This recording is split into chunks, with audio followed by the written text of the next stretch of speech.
Satan pulled the trigger to kill your son, masturbates to memory. Love you.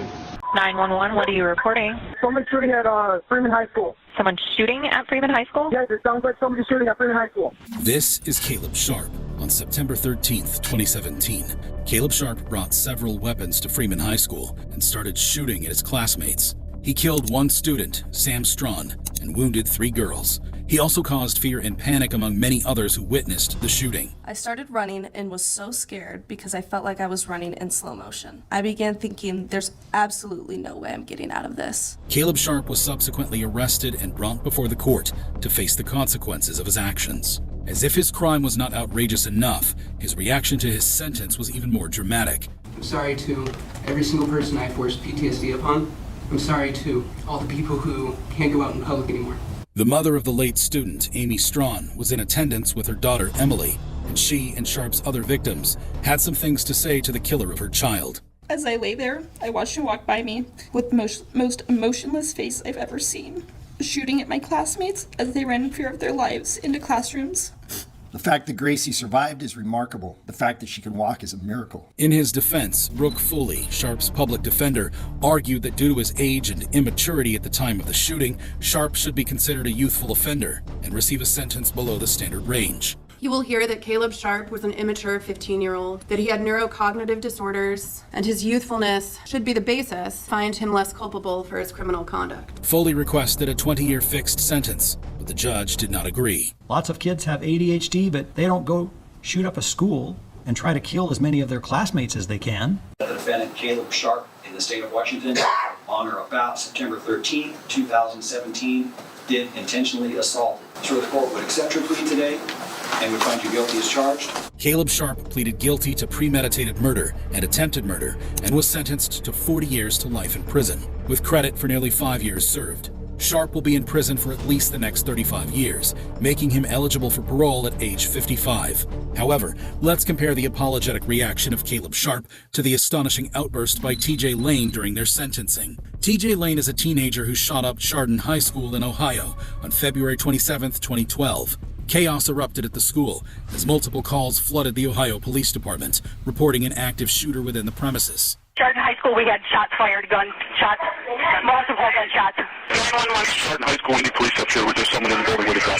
According to police reports, Lane entered the school and proceeded to the cafeteria, where he opened fire, resulting in the tragic deaths of 3 students and severe injuries to 3 others. However, the emotional wounds inflicted on the Chardon High School community that day are immeasurable and will endure indefinitely. You see glances of your friends laying all over the place. There's blood, there's people screaming, everybody's running in different directions, and you're just trying to get out. Lane's actions sent shockwaves through the community, leading to his swift apprehension and subsequent charges. He was charged with 3 counts of aggravated murder, 2 counts of attempted aggravated murder, and 1 count of felonious assault. However, the real shocker came when Lane unleashed his madness in the courtroom. Lane showed no remorse during the trial, and he adamantly refused to cooperate with his attorneys. Instead, he brazenly appeared in court wearing a t-shirt bearing the word killer, and even extended his middle finger to the grieving families of the victims. During the sentencing hearing, this is what Lane had to say.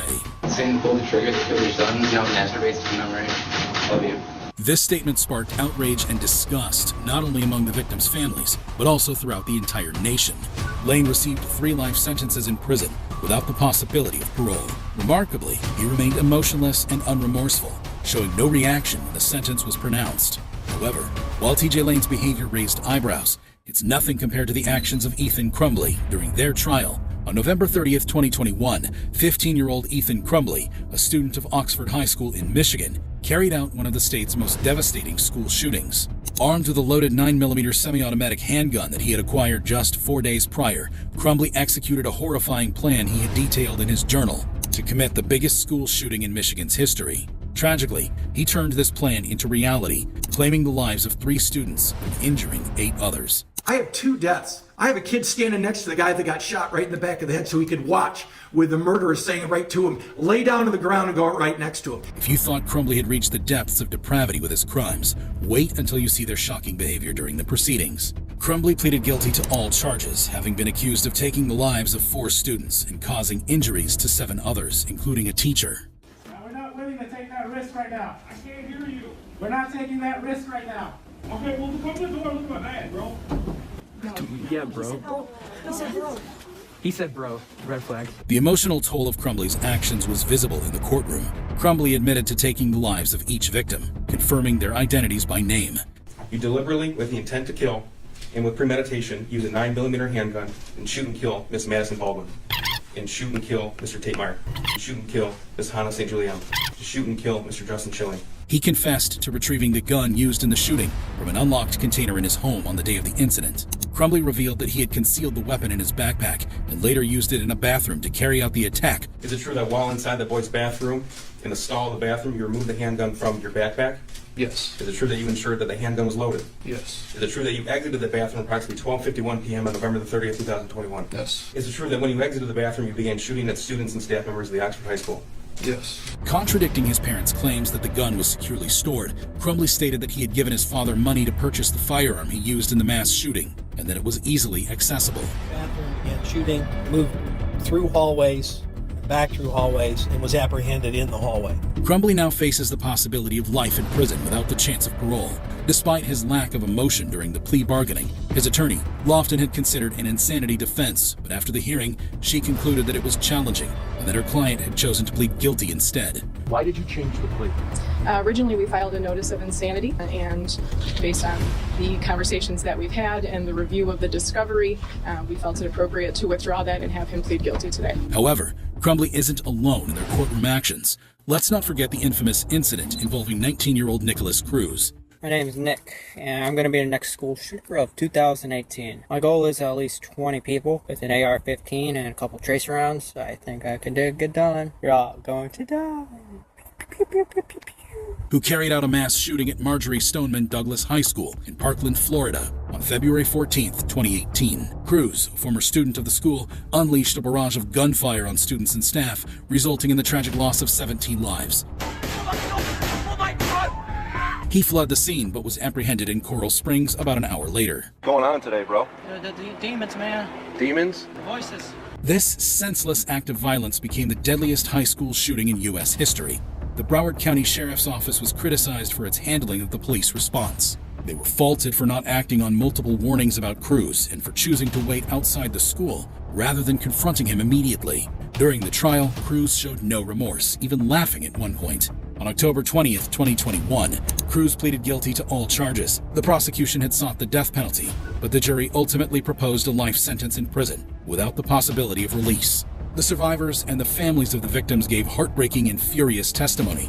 During the sentence, Cruz finally found his humanity and apologized for his crimes.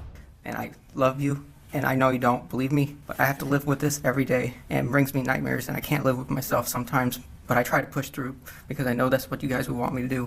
Finally, on November 2nd, 2022, after numerous delays, Nicholas Cruz received a life sentence without parole, in accordance with Florida law, which mandates that the court adhere to the jury's recommendation. However shocking Nicholas Cruz's reaction to his sentence was, how does it compare to the reaction of 14-year-old Barry Lukatis, who shot up Frontier Middle School in Moses Lake, Washington, USA, on February 2nd, 1996? He was armed with a hunting rifle and 2 handguns, all of which belonged to his father. Lukatis took the lives of his algebra teacher and 2 of his fellow students. He also held his classmates hostage until a courageous gym coach managed to subdue him.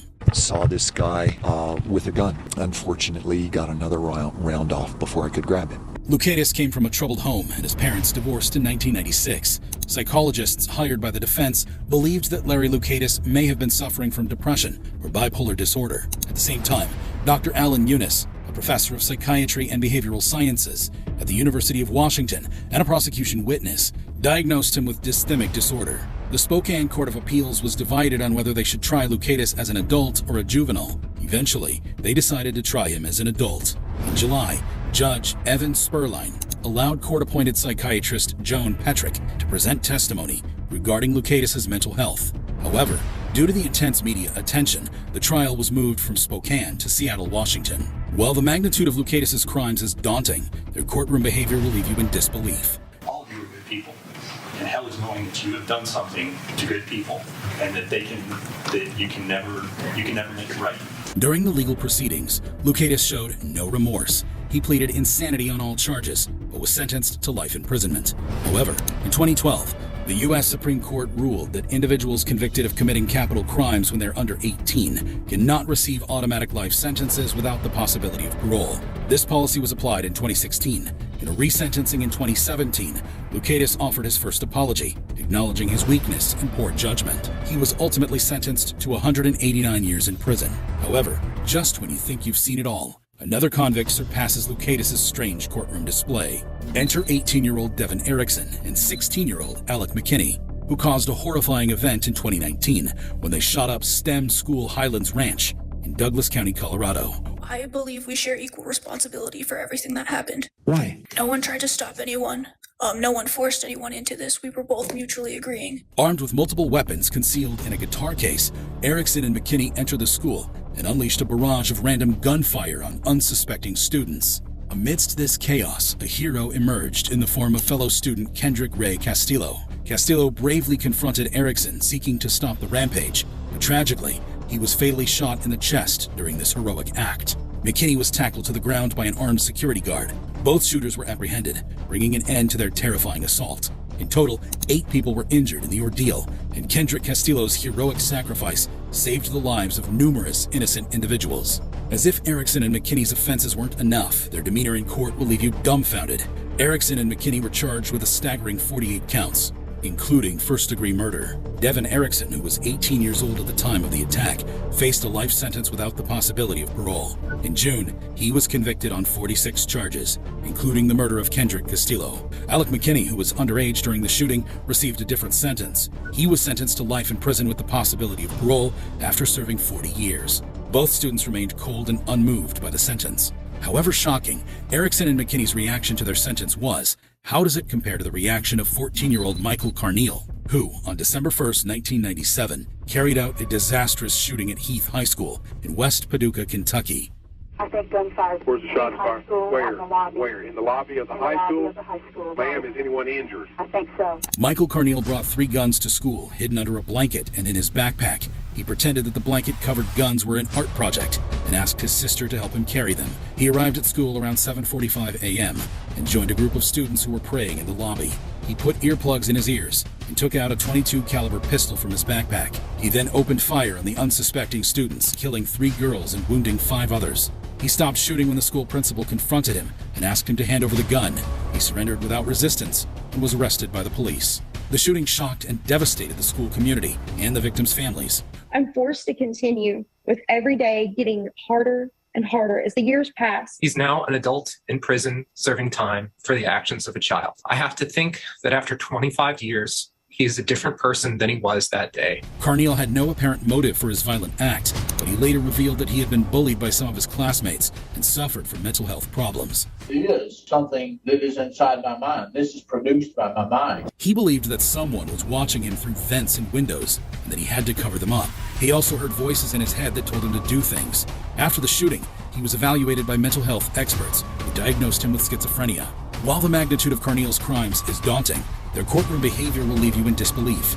In October 1998, Carneal, due to his mental illness, entered a guilty plea in a court hearing. The judge accepted the plea under the condition that Carneal would be sentenced to life in prison with the possibility of parole in 25 years. Carneal expressed remorse for his actions, acknowledging that, at the time of the shooting, he only considered himself and failed to grasp the harm and devastation he would cause. He underwent therapy and received medication while in prison, which helped stabilize his mental health.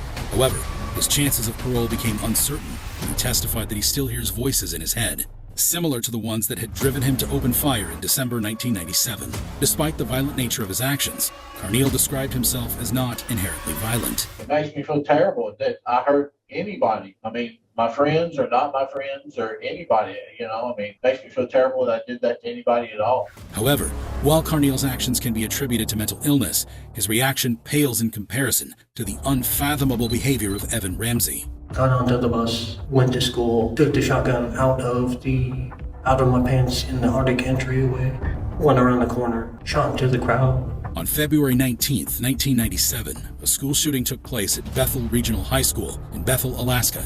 The shooter, 16-year-old Evan Ramsey, was a student who had a troubled life at home and at school. He had been bullied by some of his peers and had a history of depression and suicidal thoughts. he decided to take revenge on those who had tormented him. I come home from school one day and I got tired of being picked on. I decided I got to do something. I need to stand up for myself. In a cold and calculated manner, Ramsey opened fire on a group of unsuspecting students. His first shot hit Joseph Palacios, a 15-year-old sophomore, in the abdomen. Palacios died instantly.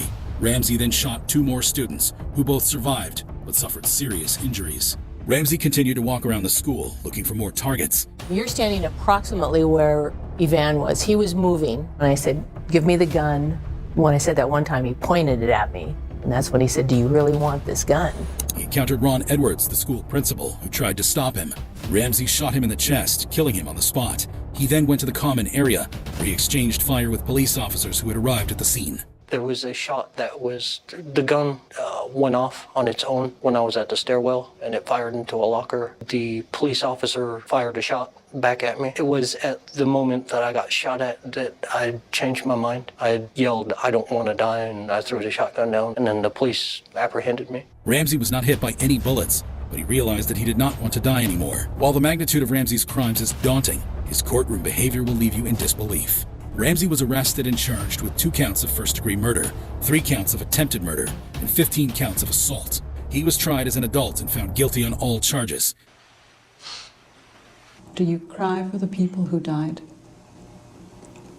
Do you cry for yourself? Somewhat, but just wish that I hadn't done that. He was sentenced to 210 years in prison, but his sentence was later reduced to 2 life terms of 99 years each on appeal. He will be eligible for parole in 2066, when he will be 82 years old. However, when emotions run high in court, the actions of Ramsey and Dimitrios Pagortis leave us questioning sanity itself.